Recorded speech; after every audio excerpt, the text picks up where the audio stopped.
বালিশ। শ্রীধর জিজ্ঞাসা করে, বাবু, বালিশ মাথায় দেয় কেন? মানে মাথা তো ইটের মতো শক্ত। তাহলে কি বালিশটা পায়ের প্রাপ্য? ক্ষতির বাকি। এবার নিয়মটা চেঞ্জ করলেই তো ভালো হয়। হ্যাঁ হোক, পা দুটিকে মাথাস্থানে রেখে ওখানে মাথাকে রিপ্লেস করা যাক। তোমার মাথা কি হাঁটতে পারবে? সেটুকু সামর্থ্য তো মাথার নেই। সত্যি তো। তবু তাকে বালিশ দেওয়া হবে, পা দুটি টেকানো হবে, খালি নিচে এসো নিচে। ছি শ্রীধর, তুই ঠিক। কি আশ্চর্য, মাথার নড়ন চড়ন নেই, কিন্তু ঘাড়ে চড়ে সে ফিরে সর্বক্ষণ। কাজ কর, ডাবের মতন মাথাকে ছেটে দে। বেশ বসে আছে উঁচা আসনে, তাই না? বলছি তো, এ ঘোর বৈষম্য। বলো তুমি, এই যে আমাদের বুড়ো আঙুল, এটিও তো অকামের। শ্রীধর ছেটে দিয়ে দেখ। তা বলছি না, ভাবছি অদ্ভুত বৈষম্যের কথা। সবাই তো তোর মতন করে এমন ভাবে না।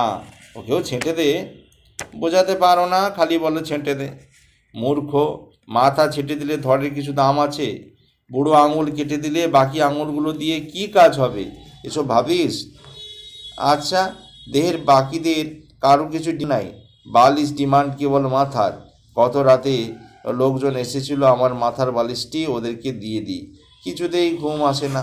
শেষে কাপড় পুঁটলি করে তবেই ঘুম। আশ্চর্য না বাবু? আর কিছু বলো।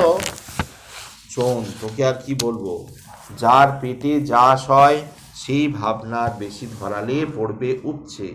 ওই মাথাতে পঞ্চ জ্ঞানী বাস করেন। জ্ঞানী গুণীর যথোপযুক্ত যুক্ত সম্মান না দিলে সব দেহই মরা, শববৎ। বালিশ তাই সম্মানসূচক।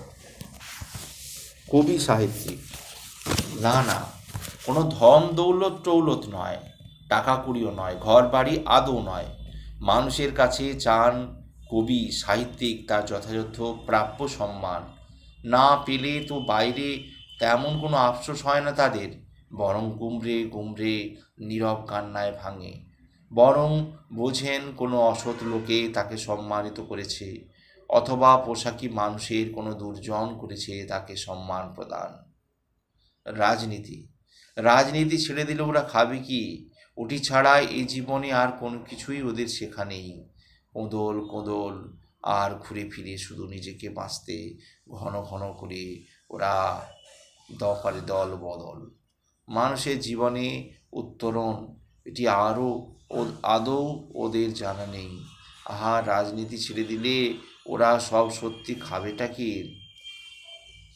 আমার শরীরে নিজেকে খুঁজে খুঁজে যখন হায়রান, বুঝলাম কেবল আমার এই শব্দটি মাত্র বলা চলে, কারণ আমার সঙ্গে সব বস্তুর সম্পর্ক সম্পৃক্ত। বহু বস্তু সমূহ দেখি শুনি পরসাদি করতে পারি, যেমন আমার হাত পা গাড়ি বাড়ি, কিন্তু আমি এই একে দেহে খুঁজে পাই কোথায়? আবার আমার এই শব্দটি যে বলা কতখানি যুক্তিগ্রাহ্য, এখানেও লাগে ভীষণ খটকা। যেমন বাড়িটি বলি আমার, অথচ যখন গভীরভাবে অনুভব করি ইট বাড়ি সিমেন্ট কি আমার, নাকি হাত লাগিয়ে করেছি আমি, আদৌ না। বাড়ি গড়া শেষ, বলল অন্য বাড়িটি আমার। কিংবা ভাবি এই বাড়িটি আমার, কিন্তু পরে আমার থেকে বা ওটি আর কতদিন, সাময়িক কয়েকদিন পর বসবাস করতে তৈরি বাড়ির আগামী। ছাড়তে হলো ছেলেদের, যে চাকরি ছিল ছাড়তে হলো, দেহে যৌবন ছিল ছাড়তে হলো, পোশাক ছিল প্রিয় ছিঁড়ে গেল, বন্ধুরা পরপর ছেড়ে গেল। তাহলে এই যে আমার বলি, কিছুই তো থাকছে না। তার মানে এই জড় দেহ শেষমেশ সবই মিথ্যা। দেহে তন্ন তন্ন করে খুঁজে দেখি কোথায় আমি, কোথাও আমি তার চিহ্ন মাত্র নাই। অথচ কিছু একটা আছে বেশ অনুভব করি। আবার গভীর অনুভবে আমার বলতে তো দেখছি না কিছুই, শেষমেশ দেহটিও থাকবে না, মানে আগামীতে এটিও নেই। তাহলে এই আমি আমার আছে ছাই, এ দুটির কেটা, ধরাটা নড়াচড়াটা, এই যে এখানে আছে, এখানে করছি তা দেখা, এই মালটি বলি এটা কোটা। শ্রীরামকৃষ্ণের বাণী দেহের ভিতরে গুনগুনায়, আমি নয়, আমি নয়, মিথ্যা না হহং না হহং। তুমি আমি মানে তুহু তুহু। এক ধাক্কায় মহাজ্ঞানী শ্রী পণ্ডিত মানে মহেন্দ্রগুপ্ত, তিনি, যিনি এই সময় কলেজে পড়িয়েছেন, স্কুলের হেড স্যার ছিলেন, তিনি নানা বিষয় নিয়ে গভীরভাবে অধ্যয়ন করেছিলেন। শুধু তাই নয়, নানা বিষয়ে তিনি ছিলেন সুপণ্ডিত। শ্রীরামকৃষ্ণ বললেন তো আবার তাকেই, মাস্টার, এক জানার নাম জ্ঞান, বহু জানার নাম অজ্ঞান।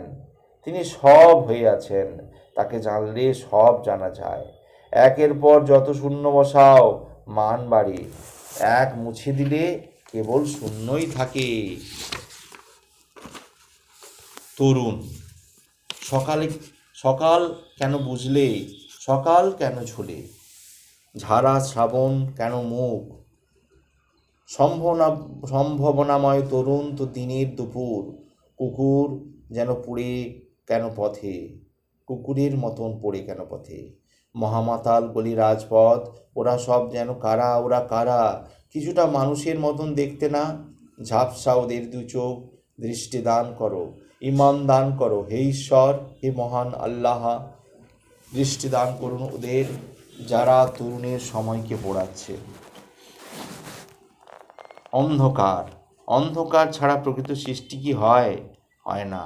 যেখানেই আলো, সবুজ সবুজ সুন্দর মনোলোভা সারি ধান গাছ, পরিণামে সোনালি ধান, ওরা কেউই আর বিয়োতে পারে না। হা হা হা। সব জীবনে সুফল আনতে অন্ধকার ভীষণ প্রয়োজন। ধান, বাতাসে চলাচল, আগ্রার দুরন্ত উপদ্রব, নিচে ধান সব ওদের তামাশা দেখে, কেউ ওদের মতন ঢেউ আর হয় না। নীরবে নিচে ধুলার আসন, অথচ নেই ভ্রুক্ষেপ, সৃষ্টি স্বপ্নে মশগুল, আত্মমগ্ন। জানি রেখে যেতে হবে তো আমাদেরই এই শ্রীক্ষেত্রে সাধ্যমতো পুষ্টি, সৃষ্টি, সম্ভাবনা আর আগামী প্রকল্প। একটি দিনের যা কিছু ঘটে, রাগ, দেশ, অপমান, সম্মান, দ্বন্দ্ব কিংবা কলহ, সব ক্ষেত্রেই সবই ঘটে একটি মাত্র কারণে।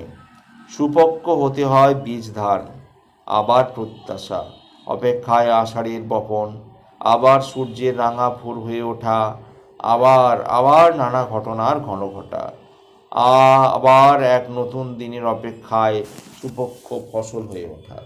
এভাবে আসা যাওয়া সুদীর্ঘ এই পথ, পরিশেষে পরিক্রমান্তে যখন ক্লান্তি আর ক্লান্তি, বুঝি মন হররোজ এই ধোঁকা এক ধোঁকা, দুক্কা ছক্কা খেলা। মা তখন চোখ বোঝে, দেয় ডাক, আয় খুকি, খোকা আয়, ধুলো ছেড়ে দি, আয় কোলে চলে আয়, খেলা বন্ধ। প্রিয় বান্ধবী, এই তো ছিলাম তোমার পাশে, পা মেলালাম বেশ তো কিছুক্ষণ, তোমার সাথে ভাঙলাম কিছু সিঁড়ি, তুমি দেখালে তোমার সাজানো গোছানো এ ঘর ও ঘর সব। দেখলাম তোমার একা শয্যা, সবুজ নীরব কামিনী গাছ, দেখলাম তোমার একক মনে হরৈক অদ্ভুত সংগ্রাম, বোঝালে যেন বন্ধু, যেন জীবনের ভিত রচনায় বিশ্বাস। আচমকা তোমার পাশে আমি, জানতে না তো তুমি, যেন হঠাৎ ঘূর্ণিঝড়, তবু তোমার শিশু সারল্য হাসি, অপার আনন্দ। শয্যায় তখন শুয়ে দেখি জোড়া রোগজীর্ণ শ্বশুর, বসে আছেন বৃদ্ধা শাশুড়ি, প্রায় চলশক্তিহীন, বেশি অবাক করে। যখন তাদের মুখে এই অবাক কথাগুলি শুনি, বিস্ময় জাগে। তারা বলেন, বন্ধু, তাদের এই সময়ের পরম ভরসা নাকি তুমি নাকি এই শীতল ঘরে শান্তির ছায়াভর। পথের ক্লান্তি এক নিমিষে হাওয়া হয়ে গেল, দেখি পূর্ণ তুমি, সত্যি তোমার এ ঘর। রোগ ব্যাধিতে তবুও যেন বইছে ভালোবাসার জোয়ার, বুঝলাম একেই বলে সোনার সংসার। অনুমানে আরও বুঝি প্রবাসী স্বামীর ভীত ভরসা তুমি।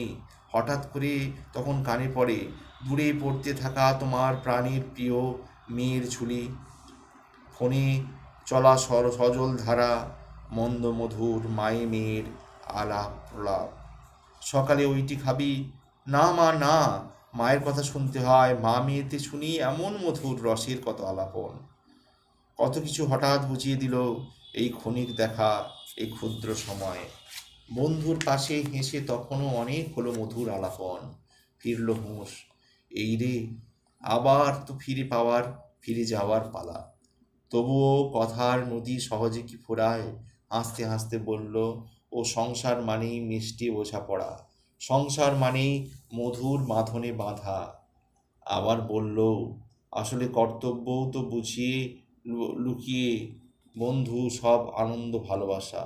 তবে সংযত রাখতে হবে সবার আগে যেন নিজেকে, নিজের জন্য না কিছু চাওয়া, না কিছু প্রত্যাশা, কেবলই কর্তব্য করে যাওয়া। দেখি ওকে এ যেন এক ব্যতিক্রমী মেয়ে, অদ্ভুত একা একা ছন্দে অন্য চলন, যেন বুঝিয়েছে এত জোয়ার স্রোতের বিপরীতে ছোট্ট ডিঙি বাওয়া। ক্লান্তি ঘুচে বুক ভরে গর্বে ওঠে ও অনুভবে, বুঝি নারী আছে সঠিক নারী, তাদের সঠিক স্থানে ও ঘরে। সন্ধ্যা নামে ধীরে, ফিরতে হবে আমার ছোট্ট মেরে। জানি হারিয়েছি আগেই আমি মধুসূদন, এখন তা শূন্য সদন। ভেতরের বোধ তখন বলে ওঠে, বাস্তবে বন্ধু তো একেই বলে। বন্ধু সে, যাকে ভরসা করে ঘরে বাইরে সব লোকে যেন চলতে পারে। জানি আসা যাওয়া সব সময়ই পালা।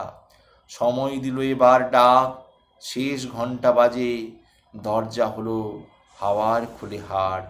মুখোমুখি এখন এমন দুই নত মুখ বেদনা হতো, উধাও হলো হাসি ঘূর্ণি ঝোড়ো সুধা। ছবি ভাসে ফেরার পথে, ছায়াতে বন্ধু এখন এই তুমি ঠিক তো আমার পাশেই। আমিও তো থেকে গেছি হঠাৎ ওখানে, ওই ঘরে ওই সিঁড়ির ধাপে, রয়ে গেছি ছায়া হয়ে ওই বাগানে।